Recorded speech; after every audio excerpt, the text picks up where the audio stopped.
Hey guys, welcome to another talk. Title of the class, How to Transform Stress into an Energy Bar. We are still on the 5 spiritual faculties, and today I will talk about energy or high octane vitality. Okay? Second spiritual faculty, high octane vitality. Once upon a time, long ago and far away, there lived this very lovely, gentle, honest, kind, loving woodsman. Those guys who deforest the land, chop the trees. Yeah, woodsman, lovely fellow. There he was in the forest, chopping down some more trees. Yeah, and it was his 49th birthday. So lo and behold, miracles do happen. While he was sitting there resting after chopping down a couple of trees, ready for lunch, sitting on this cold floor in the forest, worrying about his family, his finances, his health, his mind spinning all over the place. 49th birthday. When all of a sudden, a little fairy approached from the forest. And the fairy said to him, "Hey, my man, the good Lord has asked me to grant you 3 wishes. Anything you want is yours. Anything. Tell me, what can I do for you?" The woodsman, looking at the fairy, "Wow, is this real?" Rubbed his eyes. "Yeah, I'm real, buddy. Just tell me what you want." Well, he looks at his lunch, which he had brought, soggy sandwiches. He wasn't too keen on them. So he said, "Look, I'm really hungry. I'm famished. I would love a buffet of my favorite foods in front of me, right there, for me to jump upon." There on this beautiful cloth on the floor, his favorite dishes were laid out, and he hogged like a hog. After chomping, the fairy said, "You have 2 more wishes, buddy. What do you want?" He feels the cold wind cutting through his bones. His old jacket, torn and tattered, wasn't really serving him. So he said, "Well, I would love a really good jacket because it's really chilly out here." So when there he was, high quality, finest jacket, this side of Mars. You, okay, they're cozy in this jacket. Okay, you have 1 more wish. What would you like? Anything you want, anything. And this fellow, this stressed out fellow, all he could think of was, well, you know, chopping trees is hard work, buddy. And I'm really tired. I would love a beautiful bed with a lovely quilt to sleep upon because I always sleep on the ground here and it's cold. Beautiful bed, quilt, supersonic ergonomic mattress. Yeah, everything. And he leaped into the bed and fell asleep.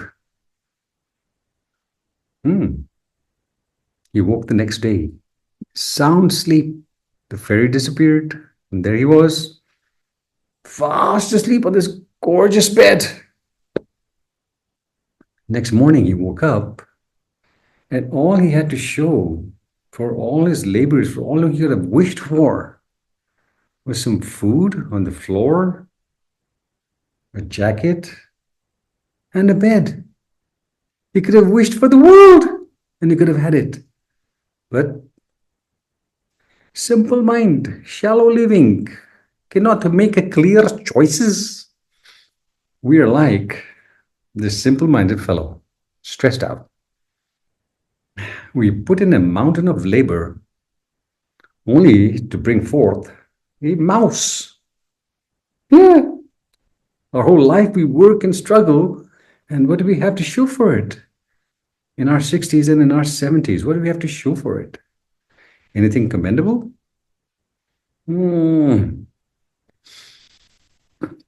We put in so much effort, and yet, with all the powers we are endowed with, what kind of life are we crafting? Just mediocre. In most cases, mediocre. It is only the few who contribute value to the world. The rest are living like locusts, chomping, chomping, chomping, and not giving anything back. Tragic, wasted life. All right, let's see what this second spiritual faculty means. We all know that stress affects our health. It's a known fact. Pretty much everybody knows that. Stress, psychosomatic illnesses, illnesses in the body created by illnesses in the mind. Psychosomatic. Right. But what else does stress affect? What else? Come along. Wakey, wakey. Thinker, thinker. It primarily affects our perceptive faculty. It doesn't allow us to see the world for what it is, to see ourselves clearly or anything around us clearly. It clouds our vision primarily. And when it clouds our vision, it impairs our choice-making faculty. We do not make clear choices like our friend the woodsman. Not clear choices. When so much is available to us, we're choosing mediocrity. Insanity. Total insanity. So when it clouds our perceptive faculty, it impairs our choice-making faculty. And this creates conflict in our relationships, our finances, our health, and everything under the sun. Devastation, stress, okay? Backaches, knee pain, headaches, migraine, conflict, relationship fiascos, bad judgment, accidents, you name it. Stress-induced realities. All because personal refinement is not on our radar. We want wealth. We want pleasures. We want vacations. We want distractions. Personal refinement? Mañana. Later, later, later. Tragic consequences we are inflicting on ourselves by not living consciously. Tragic.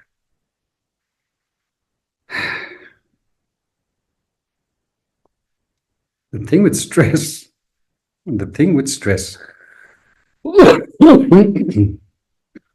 is that there are some people who actually thrive on it. They love the buzz.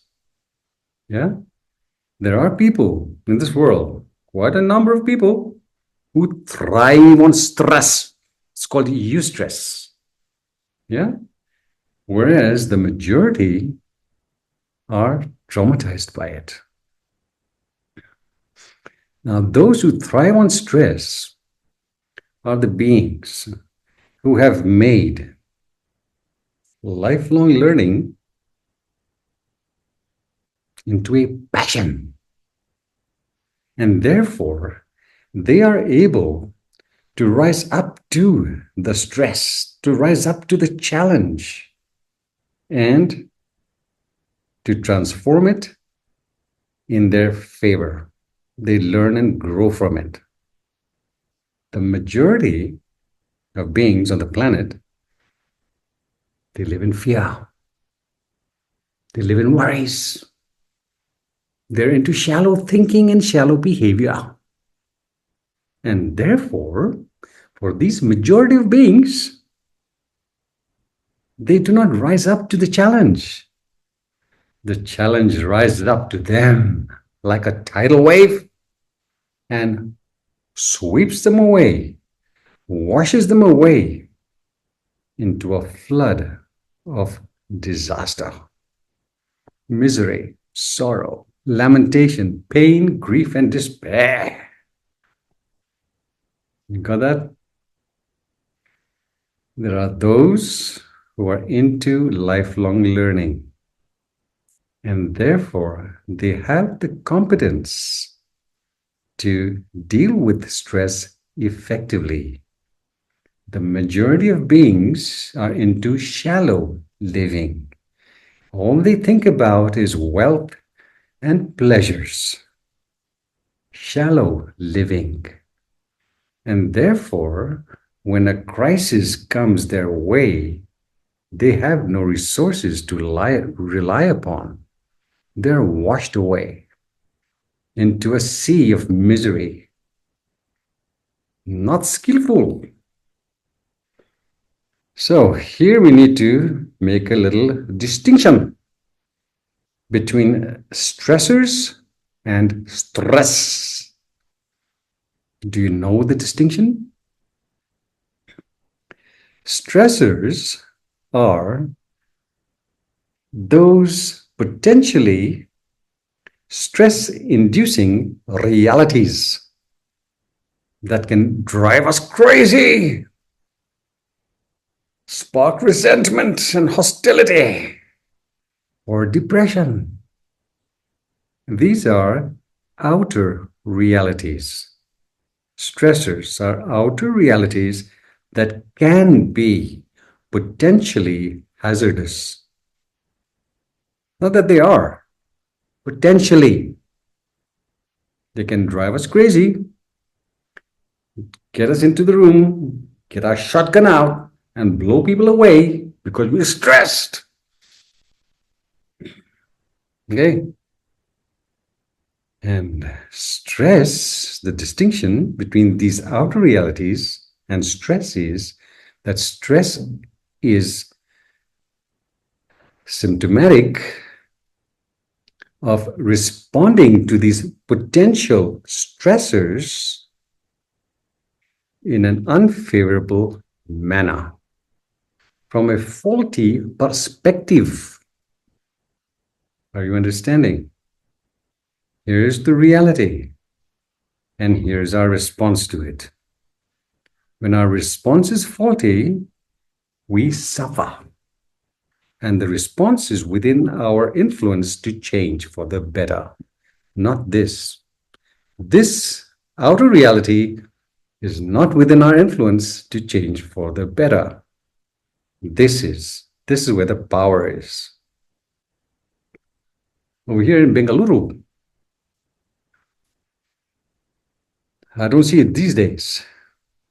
But when I moved here 7 years ago, there were these kids, teenagers, on motorcycles doing wheelies with a passenger in the back on the freeway. Cars, trucks, buses are traveling at 50 or more miles an hour. And here are these kids doing wheelies. They're not stressed. The guys behind them are stressed because if these guys fall, it can lead to complications for them. Yeah, as they run over these guys. And then a police case.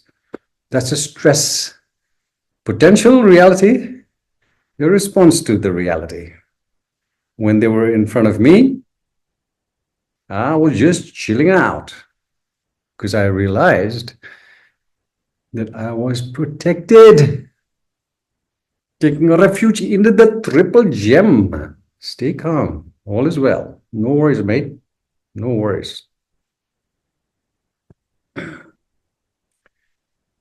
The best way to handle such instances that are not within our influence is to acquire the right worldview and then to live in strict accordance with it. Right worldview, not opinions. Remember, we spoke about opinions in the last class. Opinions are not facts.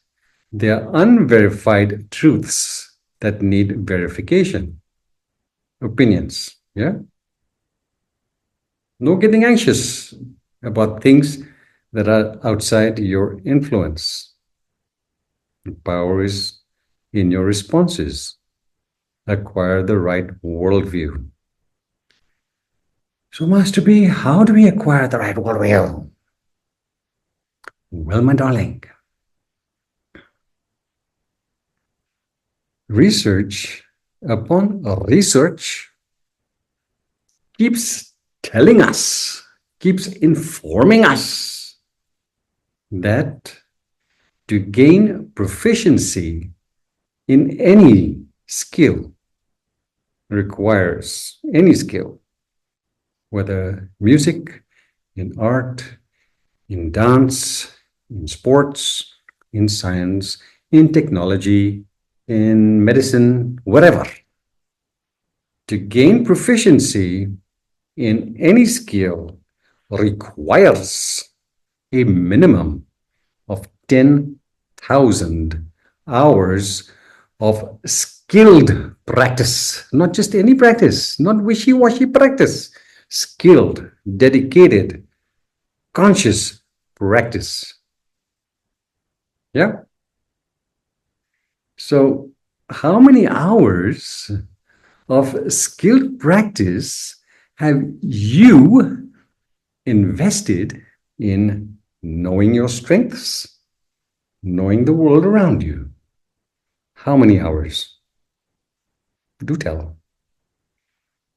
In a given week, how many hours do you invest in knowing yourself and in knowing the world around you? 10,000 hours roughly equates with 5 years of dedicated practice, 5 years of deep learning. Then we acquire the proficiency to master any art or science or technology. Wiki wiki. So, Master B, how do we practice well? What is a skill to practice? Well, sweetheart, skilled practice means to be totally devoted. In this context, in the context of the Dhamma, skilled practice means to be totally devoted to discovering the vast, miraculous resources we are endowed with. It's our birthright. Yeah? To be totally devoted, totally committed to discovering and unleashing the vast resources we are endowed with for living a well-considered life. Not a reckless one, not a wasteful one, not a zombie mode one, well-considered life. Because it is through a well-considered life that everything beautiful in this world begins to blossom for us. A life that is not well considered is a life lived in misery. So, what is a life? What is this well considered life? Well, do you want to think about it for a while, or you want a little spoon feeding? Okay, let's get the spoon out.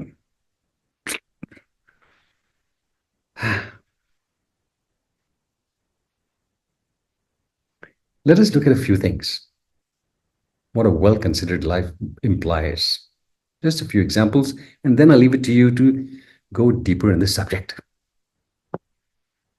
First and foremost, it is to understand that we are here in transit. This is not our home.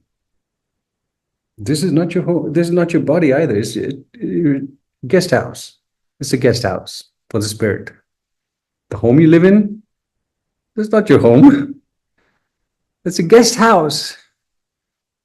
In this life, you're in this body and in this locality and in this house.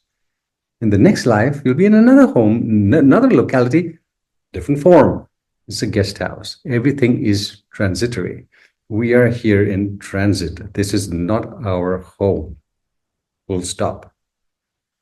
Our brief visit to this planet in human form is really rather temporary, which means stop getting attached to things. There's nothing really that should upset you. You're here in transit. It's all impermanent. Stop clinging to your faulty viewpoints. Only transit. Space shuttle awaiting. Rebirth after rebirth. Space shuttle to different locations, different forms, different relationships. It's all transitory. Nothing permanent. Nothing to be really stressed about. Okay? First point. Second point, a well-considered life.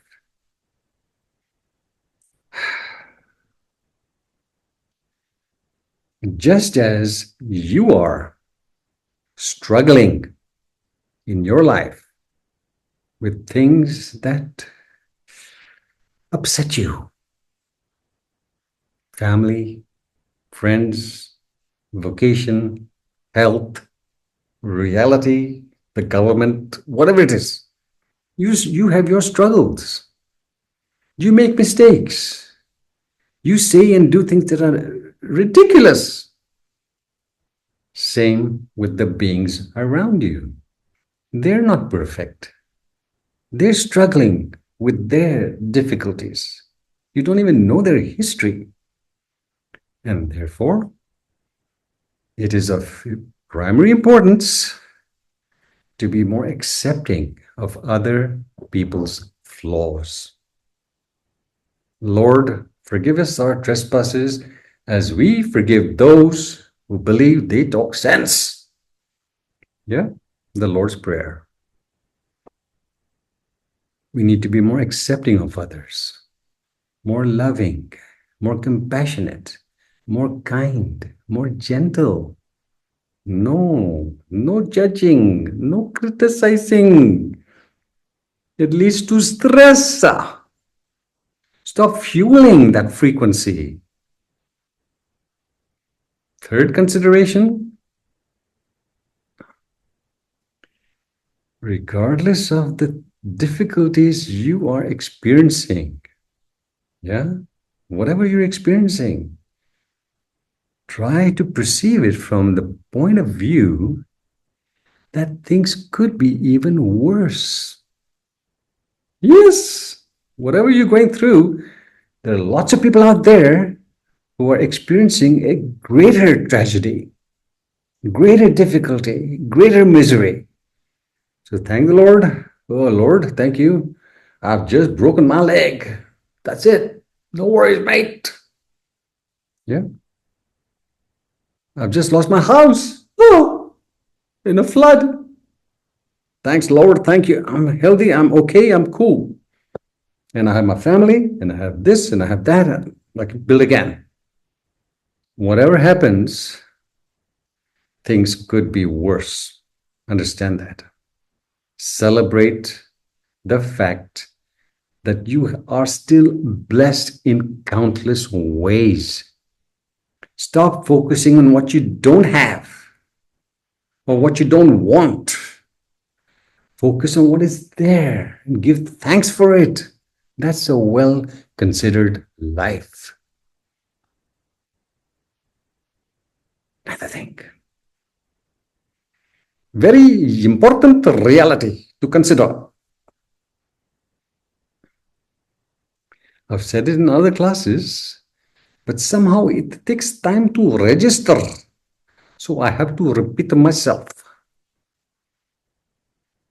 The outer reality that we experience is a reflection of the inner one. To try to change the outer reality without changing the inner one is totally futile and stress-inducing. You want the outer reality to change? Change yourself and watch how things will fall into place in magical ways. And therefore we practice the Dhamma. Why?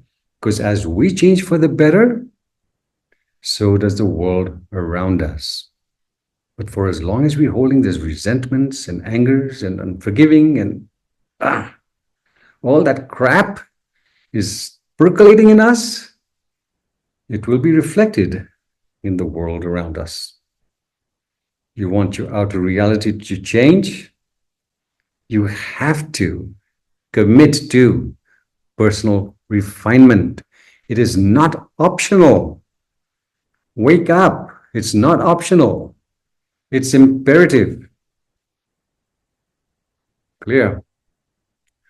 All right.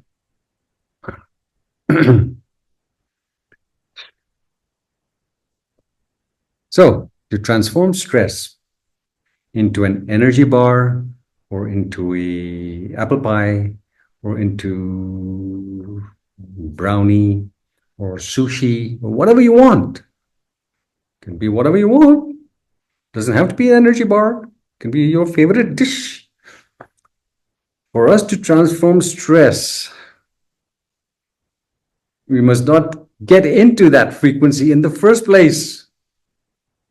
And to avoid getting sucked into that frequency in the first place, we have to consider these truths that I have just pointed out. We are here in transit. Things could be worse. People are suffering. Be more kind and compassionate. The world you're experiencing is a reflection of your inner reality. Change here, and there's where the change takes place. When you look in the mirror, and your hair is a little more than mine, all ruffled, wake up in the morning and you look in the mirror and the hair is like this. You don't comb the mirror. That's ridiculous. You comb your hair. World is a reflection. You don't comb mirror. It's a reflection. You comb yourself. Get it? Wake up.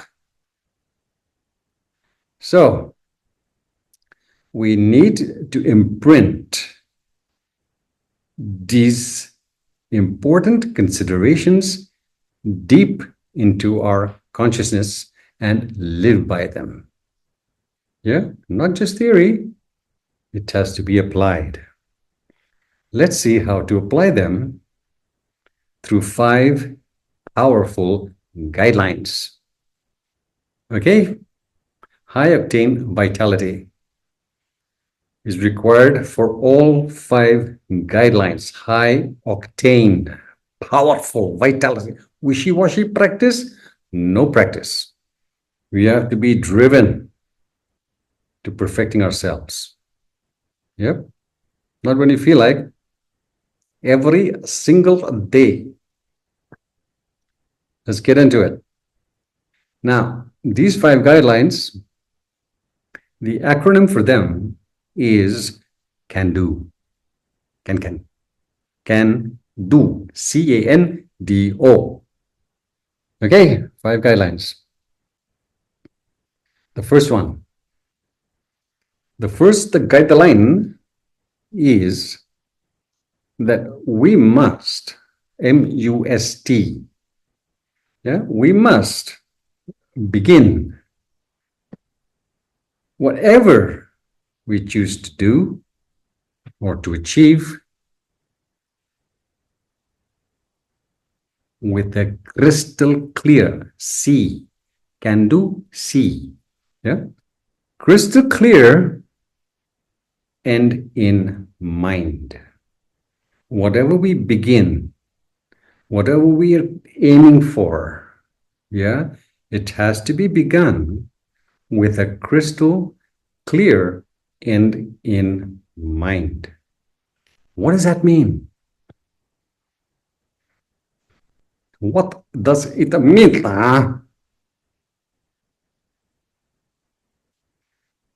It means that whatever we are desiring, whatever we wish to do, whatever we're working towards, has to be considered from the following perspective. Is what you're aiming for supporting your growth and well-being? Is it leading you towards awakening? Or are you dancing with the devil? Yes, and he loves to dance. Are you dancing with the devil and having him lead you straight into the swamp where the crocs live? Sharp teeth and other wild things living in the swamp. Got that? Master B, please say it in other words. I don't understand. Yes, sweetheart. Do you really need another pair of designer shoes? You already have 20, 50. Do you need more shoes? Do you really need another dress, another jacket, more clothes?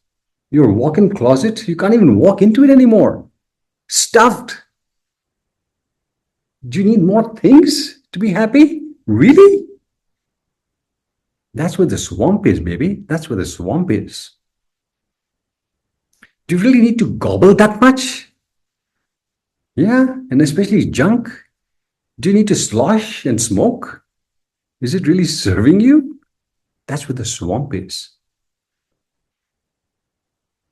Are those distractions that you are so fascinated with, social media, net surfing, who knows what, ridiculous TV serials, are those distractions really nurturing what is best in you? Really? Lord, is your arrogance that makes you believe that personal refinement is for the wimps? Is it helping you to deal with any crisis in your life? Does it help you to pacify the turbulence in your mind, this arrogance? That's where the swamp is. And is it really essential for you to be right always? Or is harmonious relationships, are these harmonious relationships more important?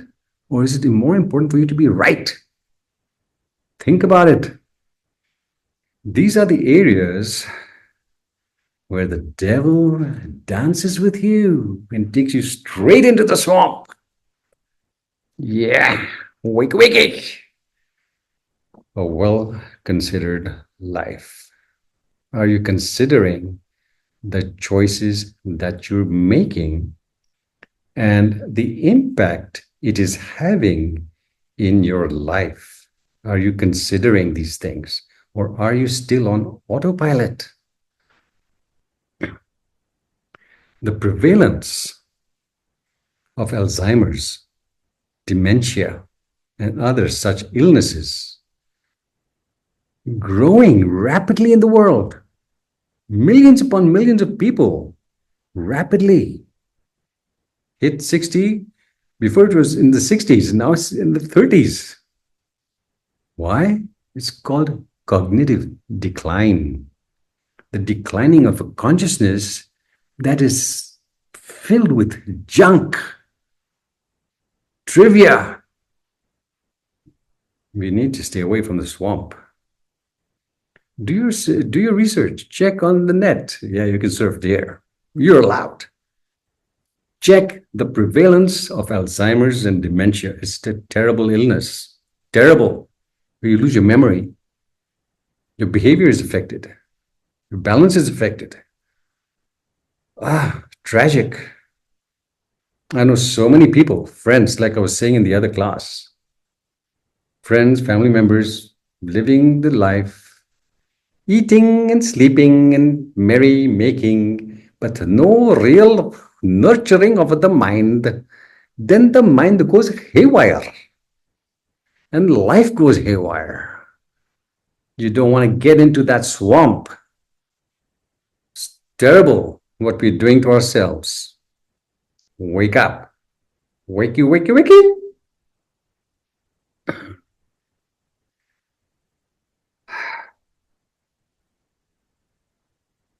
Those athletes, those skilled athletes, supersonic guys, whose positive self-talk and skilled visualizations propels them across the finish line before the race has even begun, are always that much closer to the top spot on the podium, the gold, not the silver or the bronze, top spot on the podium. Those athletes whose positive self-talk and skilled visualizations propel them across the finish line long before the race has even begun, long before, are that much closer to the top spot on the podium. We too can be like these highly conscious beings by learning to channel our thoughts and emotions correctly.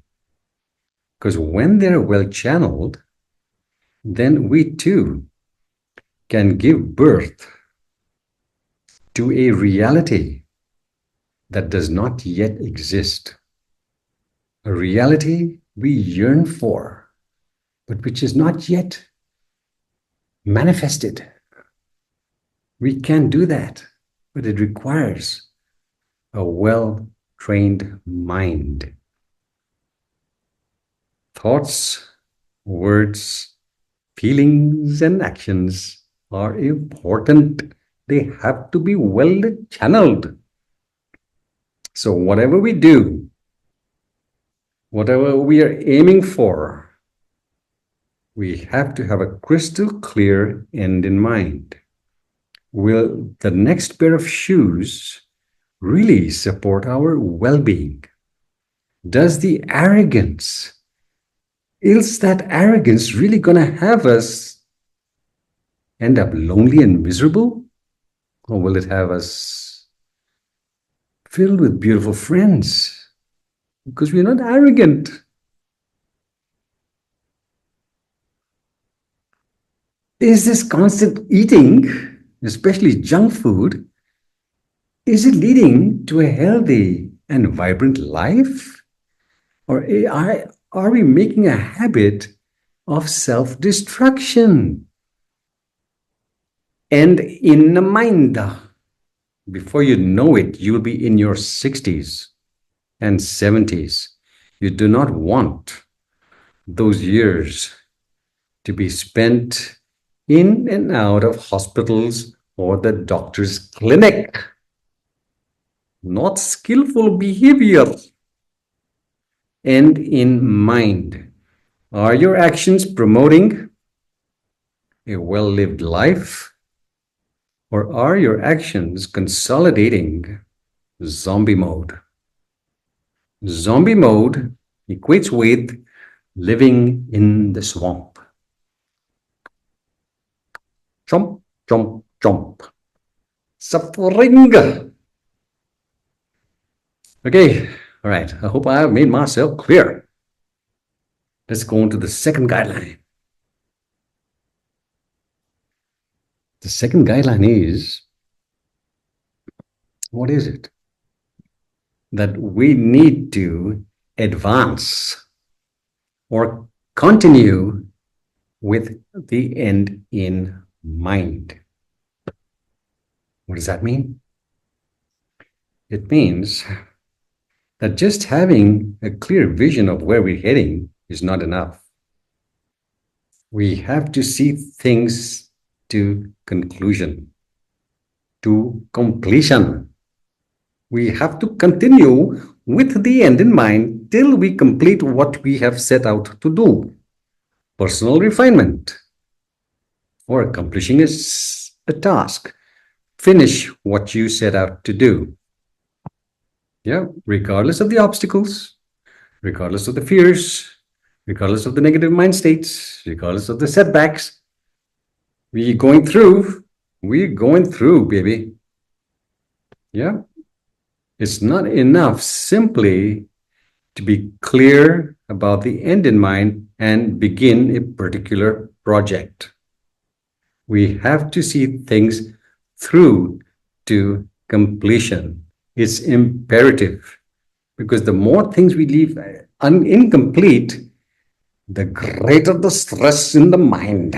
You know subconsciously, this is pending, that is pending, that is pending, that is pending. Oh my God. Yeah, that's when the tranquilizers are popped.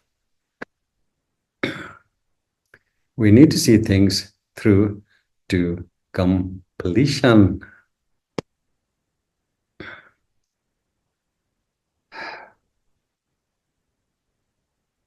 A small daily task, small daily task, when performed daily, not when you are in the mood, when performed daily, will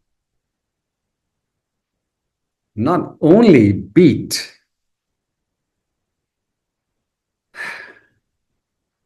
the spasmodic efforts or labors of a Hercules, but will also knock stress right out of the ballpark. That's what it does. Once again, a small daily task, when performed daily with deep love and enthusiasm and joy and skill, it's got to be there. Yeah. Not performed grudgingly, with vitality.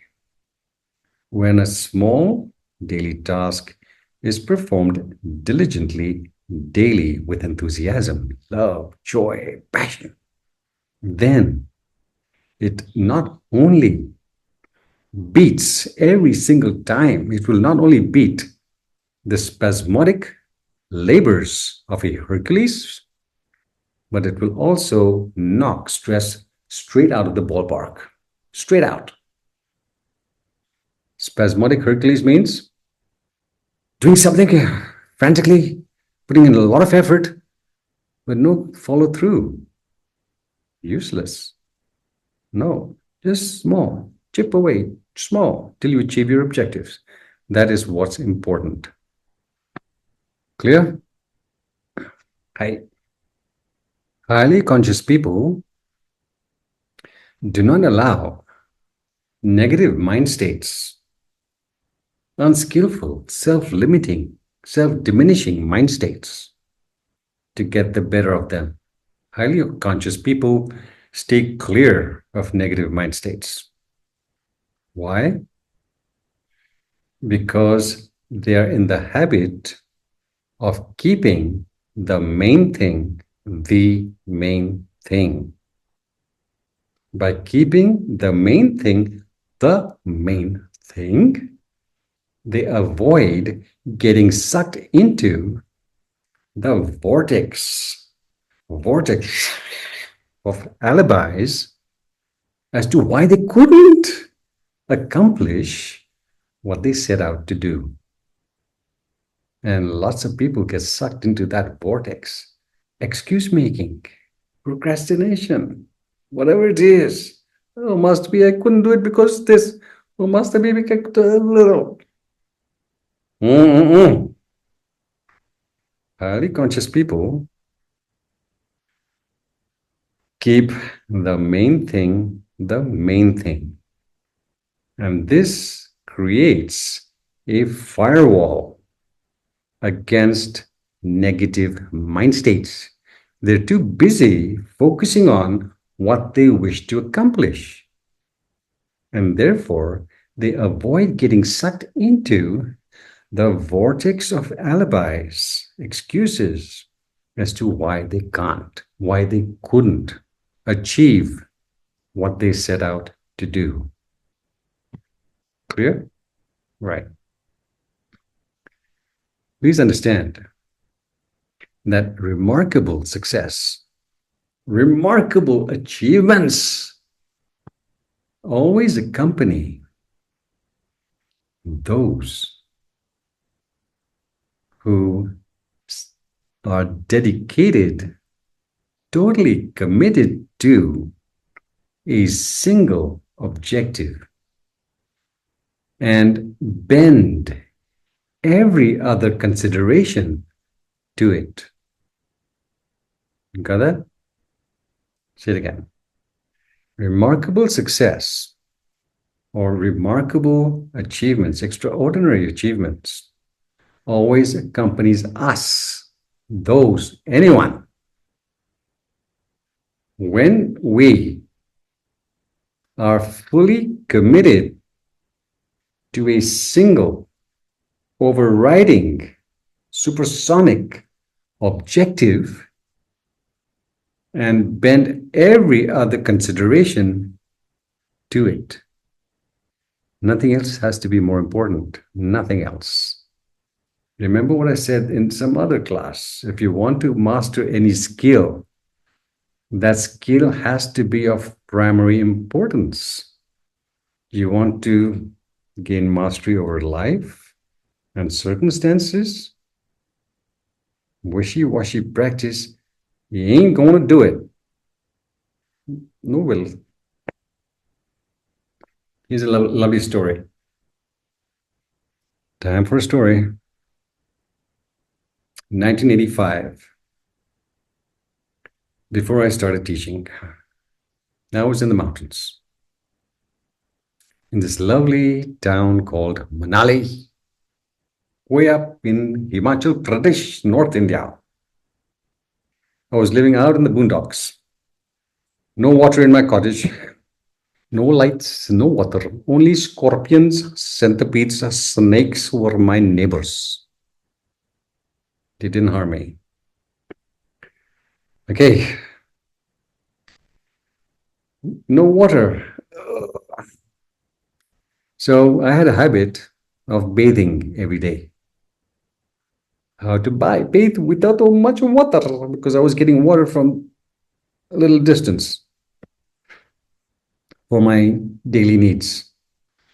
Not enough for a bath. So fortunately, Manali is blessed with hot springs. Hot springs, oh, sulfur baths, oh, beautiful, yummy in that cold.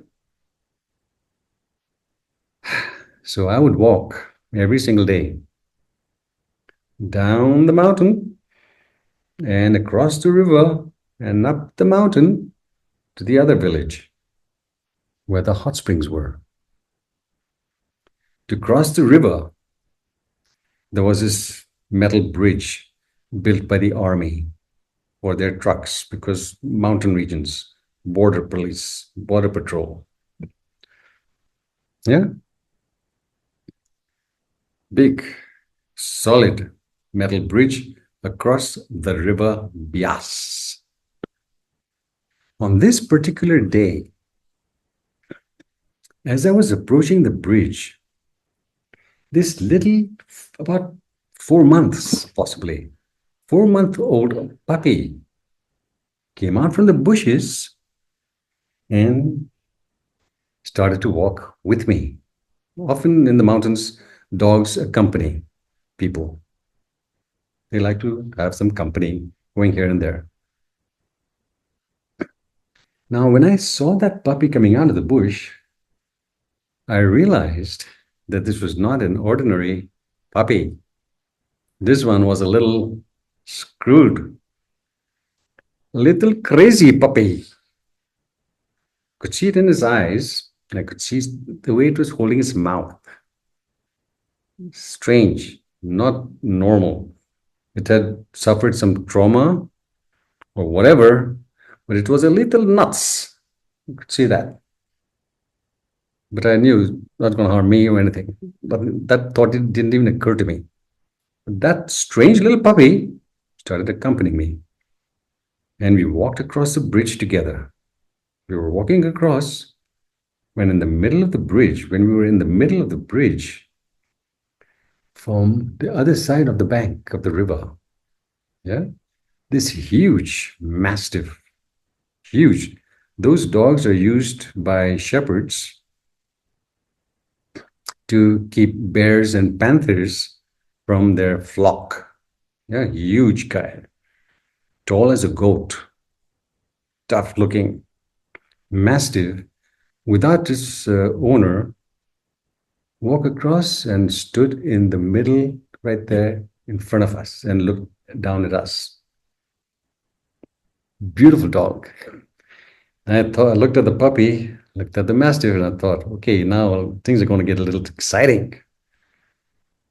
Puppy wasn't scared of that dog at all. Continued with me.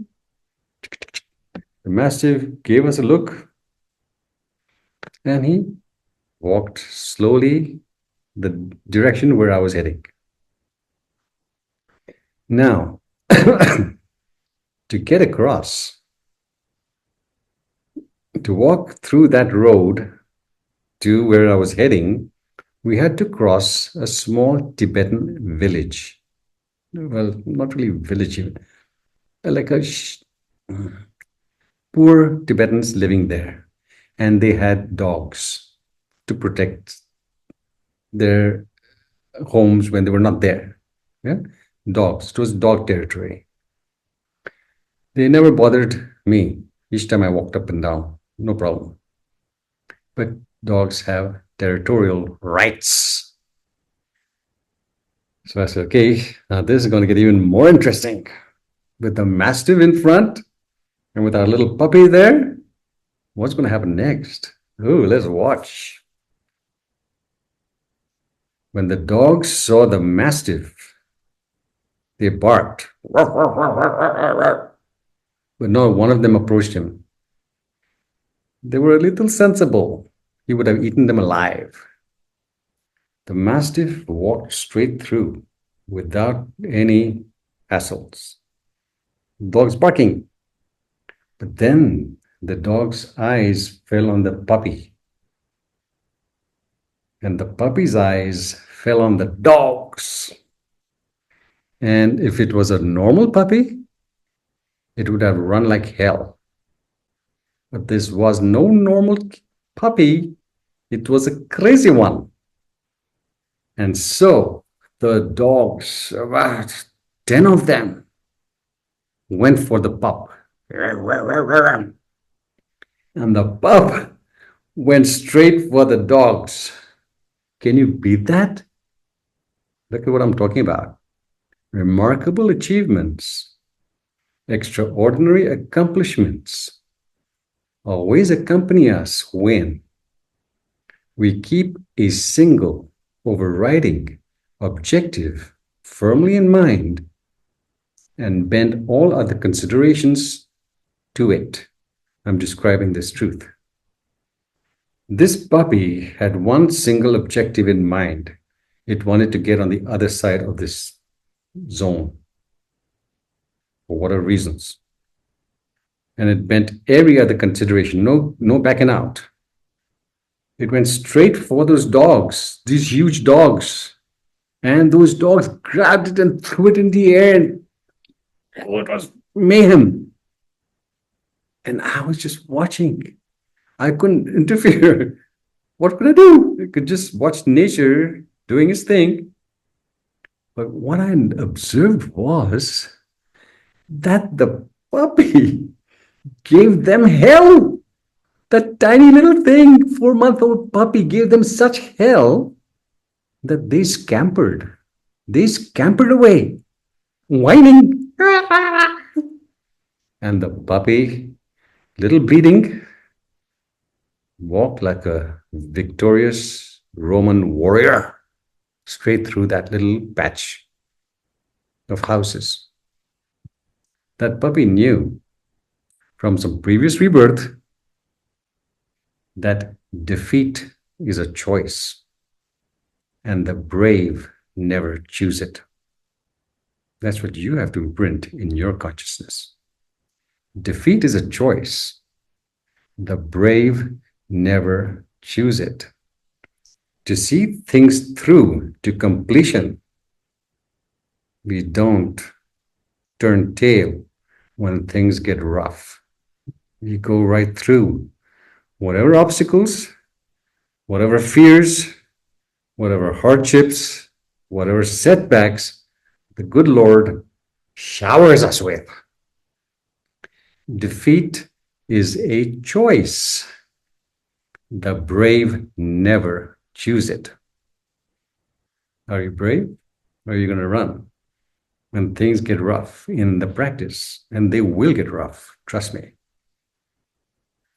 Okay, that's the second guideline. See things through to completion. Do not leave things pending, because things that are pending create stress. And stress creates illnesses. And illnesses lead to premature rebirth. And the next life, the same faulty habits continue with their suffering. Not good. Right. Third point. The third point for transforming stress into a sushi bar with the chopsticks or energy bar, whatever you like, is this. We must not read my lips. We must not enter the neighborhood of despair. N. Remember, we have C, crystal clear and ended mind, and A, advance or continue. This is N, can, N. We must not enter the neighborhood of despair, regardless of what we have to go through to achieve our objectives. No entering the neighborhood of despair, because that's the swamp where the crocs and the other wild things live. No, not good. Okay? Understand the fact of life. The fact of life is that problems are an intrinsic part of life. And dissolving those problems those challenges, those difficulties is an art of life that needs perfecting. Rule. Clear?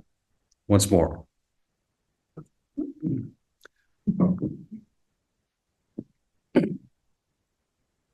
We must not enter the neighborhood of despair, no matter how troubling, how distressing things appear to be, while manifesting what we are aiming for, while perfecting ourselves, while doing whatever we set out to do. Do not enter neighborhood of despair. Why? Because the rule of life is that there will be challenges. It's a part of life. And solving these challenges creatively is the art of life we have to perfect. Otherwise, it's a mediocre mode.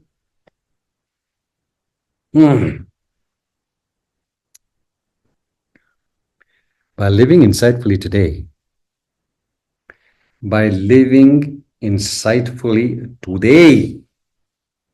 it aids us immensely tomorrow and the next day and the next rebirth.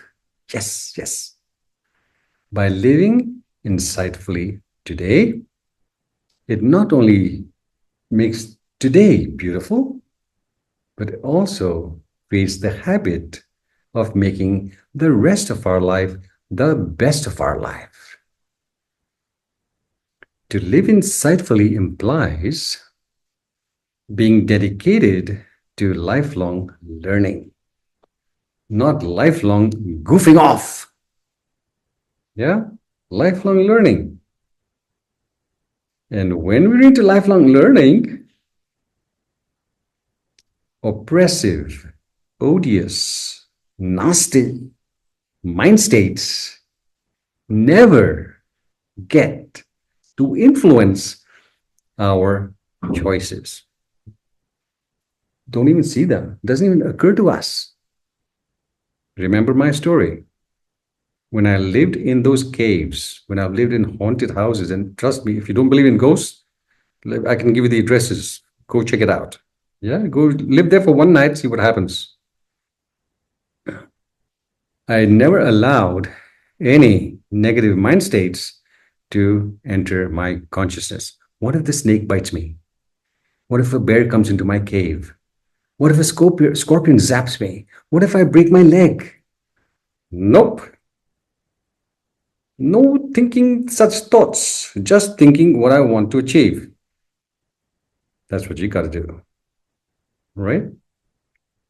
Lifelong learning implies living insightfully. And when we're living insightfully, there's no space for these odious, oppressive, ridiculous narratives to take root in our consciousness. We don't allow it. We're not going down that road, boys. Clear? Right. Now, here's an example of living insightfully. If you don't have a paper and pen in front of you, I suggest you pause this video and go and grab one. Paper and pen. Go grab, pause, and then continue. Okay? Here's a little exercise. Write down the Roman numerals on your paper. Okay? Roman numerals. 11 plus 1 means x, and 1 next to x plus 1 equals x, which is 10. Roman numerals. Do you get it? 11 plus 1 equals 10. Okay, this is the puzzle. Learning to live insightfully. Roman numerals. X 1 11 plus 1 equals 10x. Okay. Now, imagine that what you have written are matchsticks. Okay, easy to move around. Matchsticks. You could do it with matchsticks if you wanted. Now, how can you make this equation correct? Because it's not correct. 11 plus 1 equals 10. Not correct. Wrong equation. So, what is the least number of matchsticks you need to remove and place differently to make this equation a correct equation? Least amount. Thinky, thinky. Pause. Okay. Shall we? Most people will take the 1 from the 10, 11, okay? X and 1. We'll take that 1 and they will put it on the other side. No touching plus and equal signs. No touching that. So 10 plus 1 equals 11. Yoo-hoo! Yes, 11, 11. Right. Or take that same matches and you put it on this side of the 10. Therefore, it becomes 9. 9 plus 1 equals 10. Easy. Hot stuff. Right. With this, my dear, dear virtual friends, is still thinking within the box. Listen to the instructions. What is the least number of matches you need to move to correct this equation? 11 plus 1 equals 10. Least number. And you say, what must be? Least number, only 1 match is required. No, my sweetheart. The least number is 0. 0. Red lips. How must there be? How? Just flip the paper around and read it. What does it say? Flip it around and you will have 10 equals 1 plus 9. Yes? 0. When you eyeball it from a perspective that is out of the box, no stress, no stress. It's our perception of reality that creates the stress. Learn to perceive things differently, and there's nothing to worry about. Nothing. Nothing to worry about. I was sleeping in the cave soundly. Nothing to worry about with bears and panthers out there, and snakes and centipedes and scorpions in the cave. Nothing to worry about. When we perceive life from a higher perspective, fully in possession of our strengths, there's nothing to worry about, nothing to stress you out. But because personal refinement is not valued by most people, they live in the swamp or the ditch or the zombie forest, many locations. So when faced with a troublesome reality, when faced with a potentially troublesome reality, potentially distressing reality, how do you generally respond to it?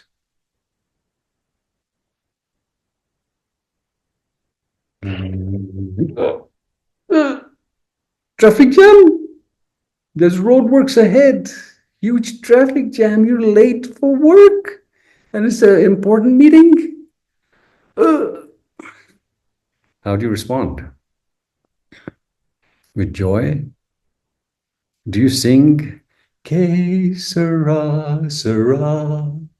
Whatever will be, will be. The future's not ours to see. Que sera, sera. Do you sing that? Or do you sing, God damn it? Yeah? Does your blood pressure rise? How do you view that situation? Are you viewing it with the end in mind?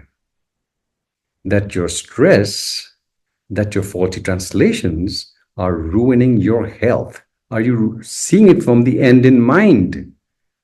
No. So we need to view things with the end in mind, whatever we're engaging in. Thoughts, words, feelings, actions. View it with clear end in mind. Are your responses aiding you to wake up? Or are you flirting with the devil? Waltzing with the devil into the swamp. Yes. Checky, checky.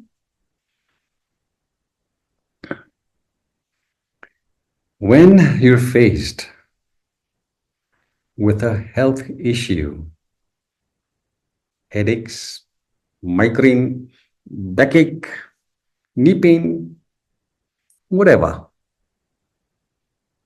how do you respond to that? Medication, doctors.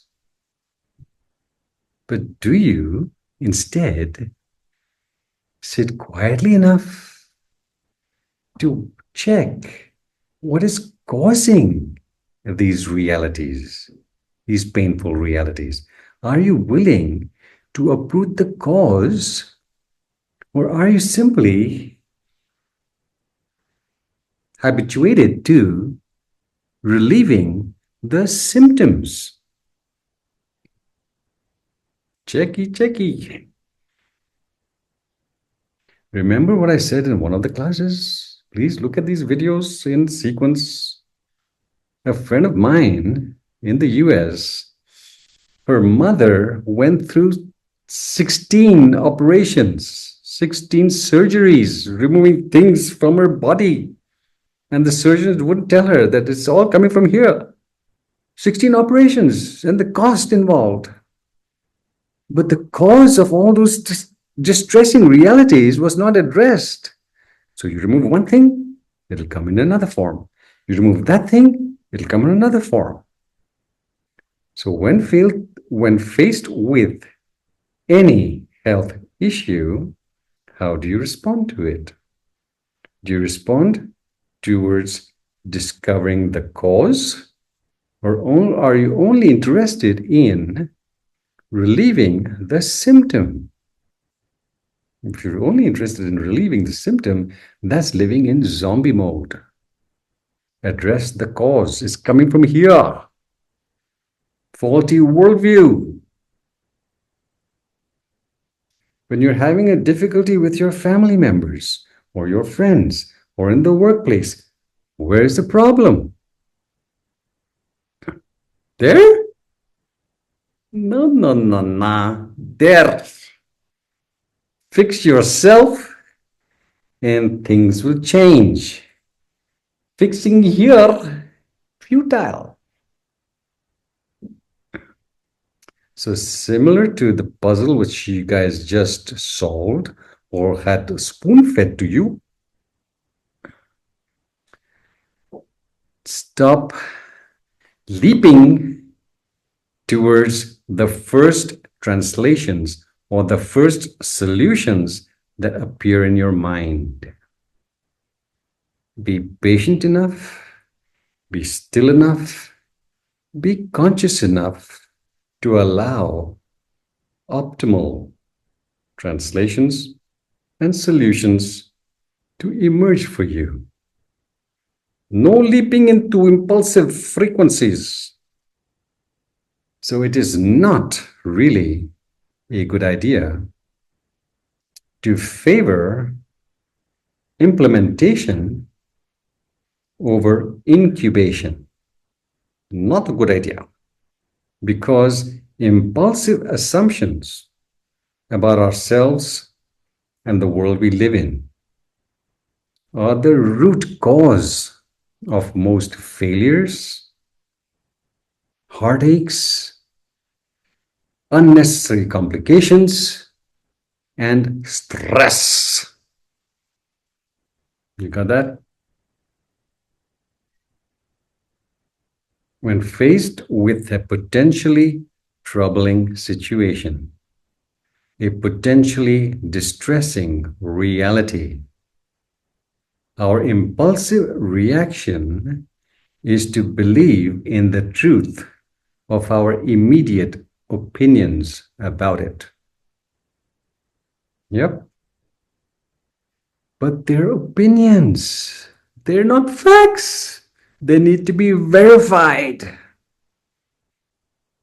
Stop leaping into the first translations of those realities, the first solutions that come to mind in relation to that reality, and be patient, kind, calm, serene enough for the optimal solutions and translations to emerge for you. Because it is absolutely devastating to make a habit of favoring implementation, saying what you don't mean, doing what should not have been done. Yeah? It's not a good idea to favor implementation over incubation, because faulty, impulsive assumptions are at the root cause, or at the root of most failures, relationship fiascos, unnecessary complications, disasters, stress, illnesses, suffering. Stop it. Stop it. No entering the neighborhood of despair and its cousins. No negative mind states, no negative translations, no faulty translations. So, once again, to transform stress into a beautiful cake, or whatever you like,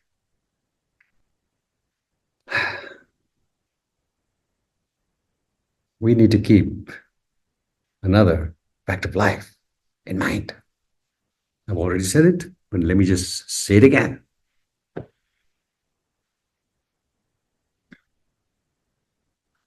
Challenges are an inseparable fact of life. Unwelcome realities, unpleasant realities are an inseparable fact of life, intrinsic, woven into the fabric of life, cannot separate. So, seeing that in the course of any given rebirth, we will have to wade through, transform these challenges. We need to train for them. Yee-hoo. Yes, yes, yes. Have to train. How, Master B? How to train?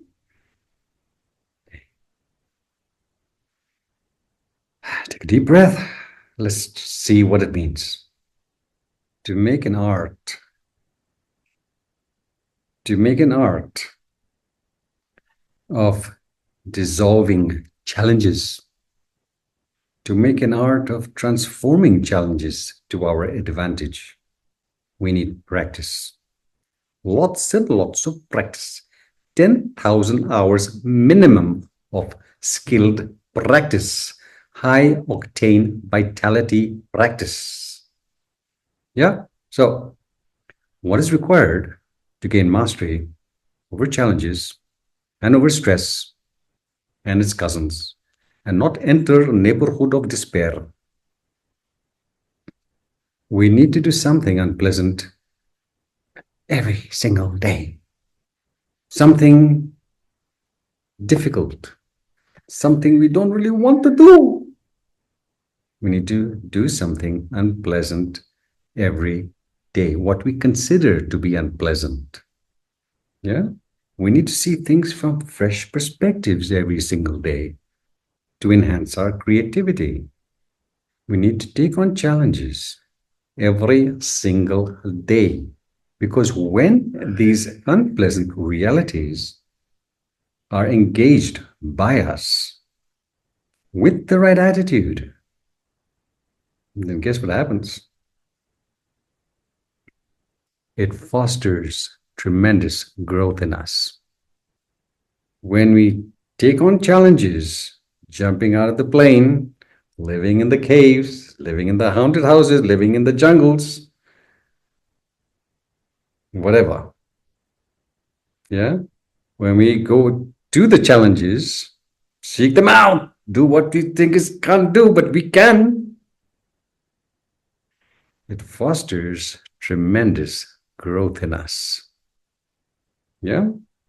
Don't feel like meditating? Meditate anyway.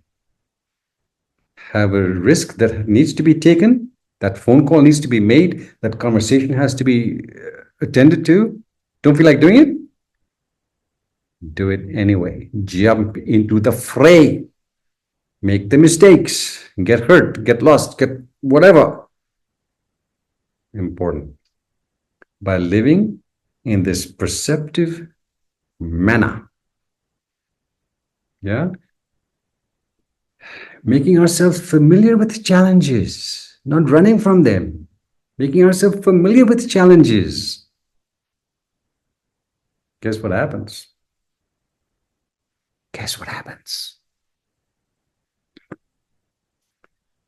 It leads to a serene, joyful, peak performance, effortless form of living. It leads to all these weird, amazing things. Yeah? When faced bravely and insightfully, these so called difficulties are life's training ground. Gym. See those muscles? Well, I don't see them either. Only when we take on such difficult tasks that we are able to snap ourselves out of fear, laziness, and complacency and into a mindset that spurs greatness. That's what happens. So, masters of such unpleasant realities do not see them as being torturous. Why? Because they perceive them as portals to new levels of excellence. And that's how we must perceive them also. Masters of unpleasant realities do not see them as being torturous, because in actual fact, these are portals, these difficulties are portals to new levels of excellence when faced bravely and insightfully. Not wishy-washy, wimpy fashion.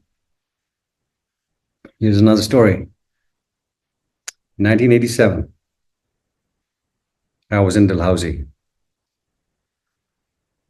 I've talked about it before. In the mountains. Okay, in Dalhousie, 1987. Dalhousie is famous for its monkey population. Lots of monkeys running around. And when you're passing through their tribe or passing near them, best not to make eye contact, because they take that as a sign of aggression and they come at you. Yeah. So best to live in harmony with monkeys without being in conflict with them. Lots of monkeys. I used to enjoy watching them jump around in the trees. Anyway, I lived out of town as usual. Yeah, way out. And I would come to town once or twice a week for some groceries. Had on this particular day, I had done some large shopping, so it didn't all fit in my day pack. I had a plastic bag of grocery in this hand and a plastic bag of grocery in this hand. And I was on my way home. But I was ready to take the shortcut because I was laden with luggage. Didn't want to take the long cut. Shortcut to the house through the forest. Now, on this particular day, I usually took the shortcut, and monkeys were not really right there. They were around. But on this day, a whole tribe of monkeys were on the road, everywhere, off the road, on the road. Huge tribe. And I said to myself, buddy, are you going through or should you take the long cut? Because monkeys are noted for smelling the food and grabbing these baskets, these bags, and running off with them. Yeah, they will come and you're walking with some groceries, they'll come from anywhere. Take the thing and run. So here I was, laden with groceries, tribe of monkeys, unpleasant reality. Was I going to run or was I going to face it? Defeat is a choice. The brave never choose it. Neither did I. Breathing well, full possession of my power, I walked towards those furry friends, and they saw me coming. Yummy, yummy, bag of groceries. Fully in possession of my strengths. No odious, oppressive thoughts coming into mind. Straight into the fray. As I approached, the alpha male, huge fellow, big guy, yeah, he came out in full possession of his strength. And he came and he grabbed the bag in my right hand. He grabbed the bag. And I just looked at him. You don't make eye contact usually. But I looked him right in the eyes. I looked him right in the eyes, and all I did was nod my head. Not a good idea, boy. Not a good idea. Drop that bag, is what I transmitted into his cranium. And you will be amazed. He looked at me. He had the bag in his hand, both his hands. He had the bag. He looked at me. He just left it. He didn't even grimace, didn't even threaten me because I was staring right in the eye. He just looked at me. He was like almost pacified. I don't know what. No aggression in him because there was no aggression in me either. I was just saying, no, it's not a good choice. It's my groceries. When the alpha male dropped the bag, he basically gave me permission to go through. The monkeys parted. They just parted. When they saw the alpha male, what his response was, they got the message. You're not messing with this brother. No messing around. I walked through like Moses walked through those waters. The tribe of monkeys just made way for me. No hassles. Yeah, masters of unpleasant realities do not view them as being torturous. Why? Because they perceive them as being portals to new levels of excellence. This was 1987. And it was in 1988 that I woke up. Yes, wiki wiki. When you start to affirm the divinity that resides in you, that divinity reveals itself to you. But when you constantly deny this divinity, how can it reveal itself to you? It's impossible. We do not enter the neighborhood of despair, no matter how daunting, how troublesome the external reality appears to be, because ultimately the power resides within us, not in those monkeys, not in those snakes, not in those scorpions. The power resides in us. We determine our reality. Learn to live with power, not as a wimp. Hey, that way, no crocs on the horizon, no swamps, no devil. Let's go on to this fourth guideline. Yeah. The fourth guideline is this.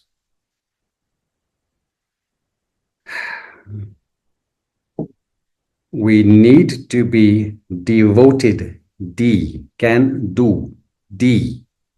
We need to be devoted, totally devoted to long time frames. Why?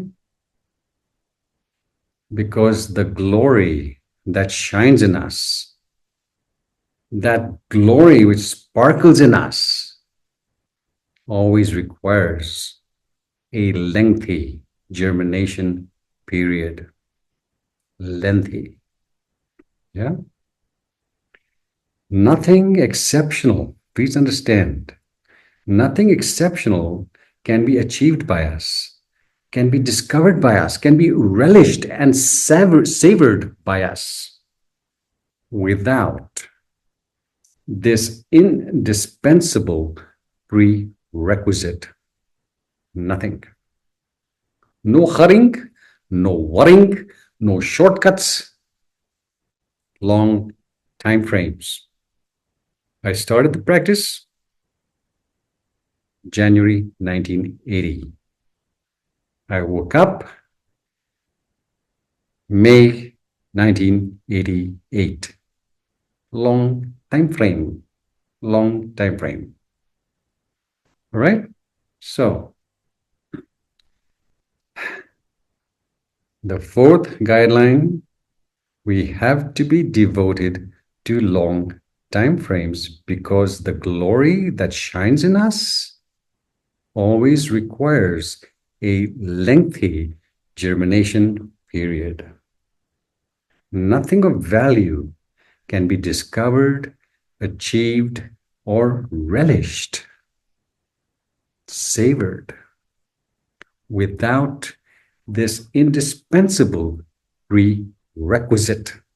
Nothing.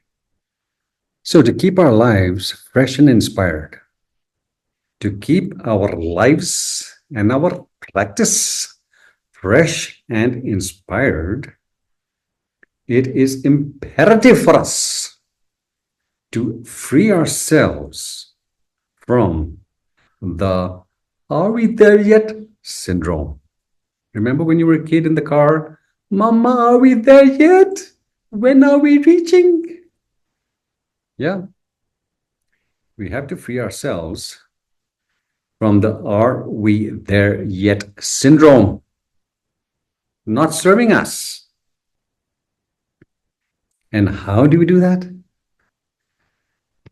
Simply by being still enough every single day and being passionate enough every single day to hear our objectives calling out to us, what we are aspiring to. We have to feel it, sense it, calling out to us from the core of our being before its actual manifestation. You have to feel it, sense it, like those athletes. with their positive self-talk and skilled visualization before the race has even begun. They see themselves going through the finish line before anybody else. They're on the top spot of the podium. Yeah. So we have to feel success in the core of our being. Has to be how to do that? There was a poet who once said, "My life has been full of terrible misfortunes, most of which never happened." Yeah. My life has been full of terrible misfortunes, most of which never really happened. All in the head. What does this mean? To be a master of long time frames. To be a master of long time frames, we must not allow ridiculous frequencies to infiltrate our consciousness. And the best way for them not to infiltrate our consciousness, like the poet, is to harmonize our actions with what we're aiming to achieve.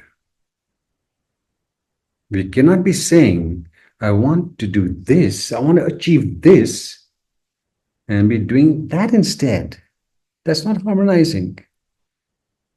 You can't say, I want to live a great life and watch TV for hours on end or get caught up in distractions for hours on end. That's not harmonizing. To be masters of long time frames, we have to continue with the end in mind.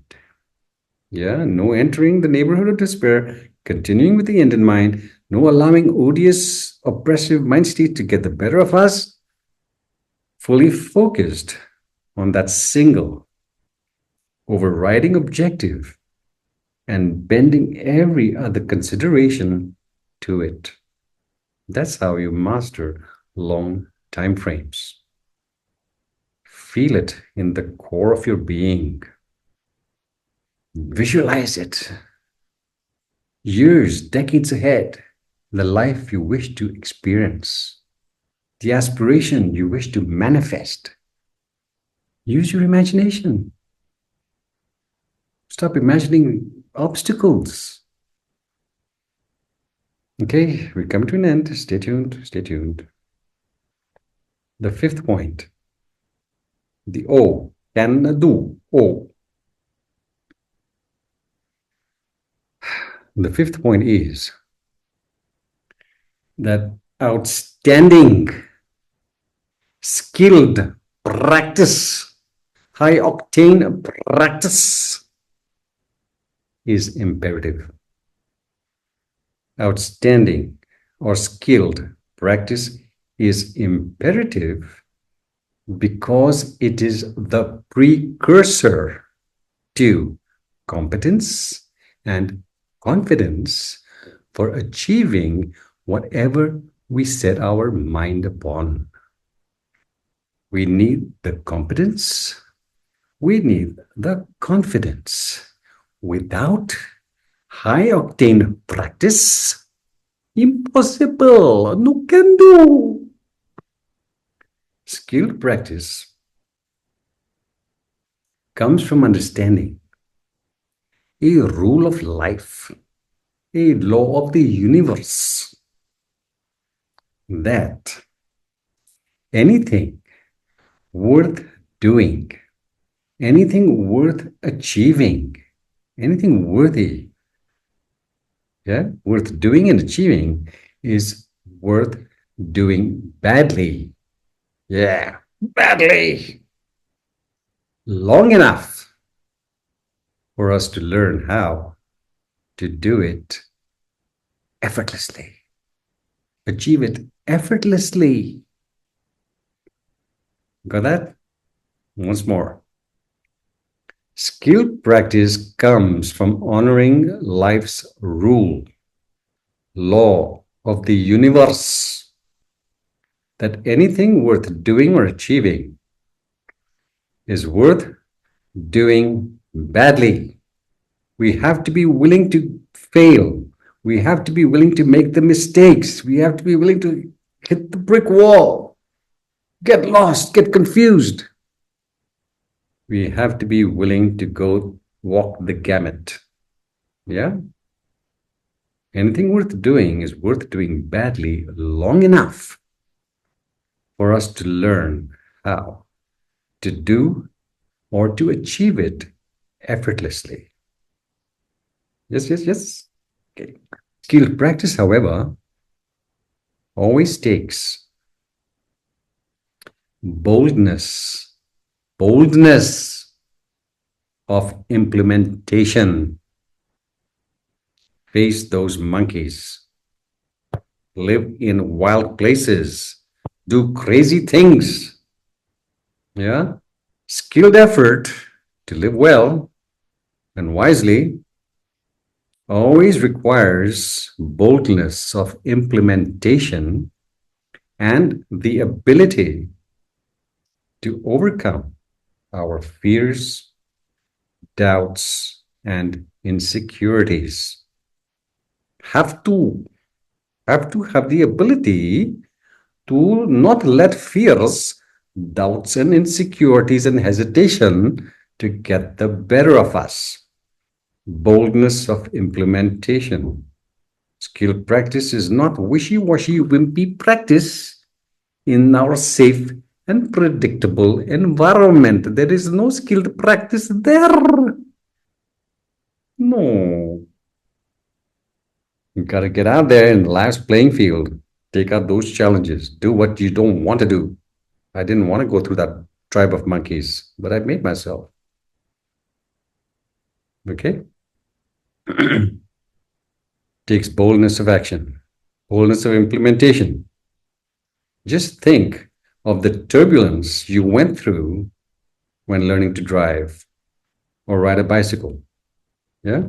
Remember how often you went into the ditch with the bicycle? And how often you reversed into something you shouldn't have reversed into when you were driving? The hesitation, the fears, the trauma. But then, once you mastered the art of driving or riding the bicycle, your competence dispelled the fear. It dispelled the doubts. It dispelled the insecurities. So things aren't scary. We terrify ourselves. We terrify ourselves because we lack the preparation. And when we lack the preparation, there is no competence. There's no confidence. But when we have the preparation, when we have the practice down solid, then we acquire the competence and the confidence to face and to surmount whatever challenges the good Lord brings our way. That's how we transform stress into sushi roll, into nice cupcakes, into apple pie, into energy bar, into whatever. There is no stress. It's all yummy, yummy. Muscles. Masters of unpleasant realities. Do not view them as being torturous because they see them, they perceive them, they recognize them as being portals to new levels of excellence. Face these challenges, seek them out, test your power, affirm your divinity. You cannot be living in wimp mode and expect not to be stressed. You will be stressed. Wake up. Hallelujah. So, the igniting force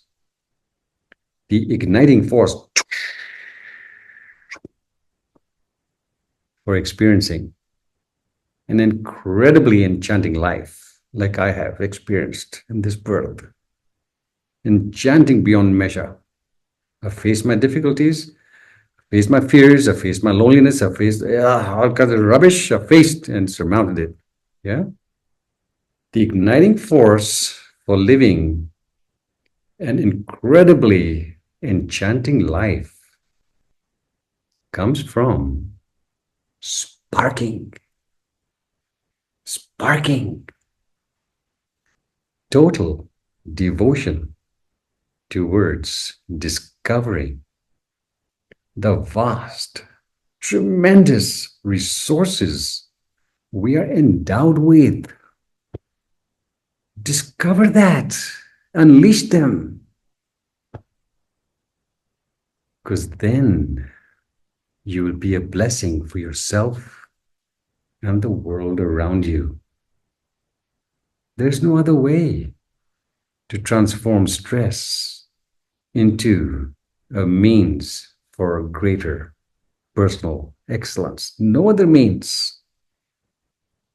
Awakening, personal refinement, a well-considered life, not reckless, not wasteful, well-considered. Wake up, be conscious. What are you doing?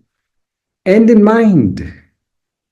Are your present actions serving you to live a healthy, vital, beautiful life? Or are they shackling you to your fears, doubts, and insecurities? In the aftermath of high velocity tornadoes, in the aftermath of high velocity tornadoes in the American Midwest, steel plates, not eating plates, sheets, were found with blades of straw, penetrating straight through them. Aftermath, after the tornado finished, they discovered these steel plates with blades of straw running right through them. What uncanny force, what mysterious, miraculous force could take flimsy blades of straw, grass, dried grass basically, and run it straight through sheets of steel. How? And yet, they discovered these realities and more. So many weird things happening all around the world. Jesus waking up the dead, curing people uncurable, walking on the water. Wildest things he was doing. How? Totally devoted to the power that lies in you. That's how. The same uncanny force, the same power of the cosmos dwells in us. Right there, totally undiscovered. It's awaiting high octane vitality, high octane energy to cut through the inertia, to cut through the laziness, the complacency, the fears. It's awaiting discovery. It's on the other side of fear. You can't discover it otherwise. You have to go through the fear and the doubts and the insecurities. Full on. Defeat is an option. The brave never choose it. Over and out. Okay, this was the second spiritual faculty we need to cultivate. Can do. Yeah? Crystal clear, end in mind. Continue with the end in mind. Stay away from negative mind states, long time frames, and high Octane practice, not wishy-washy practice. High octane practice. 10,000 hours of skilled practice will make you proficient in living well. Not otherwise. Not otherwise. It's not the world that's traumatizing you. It's the untrained mind that's traumatizing you. Wake up. Thank you. Stay tuned. Over and out.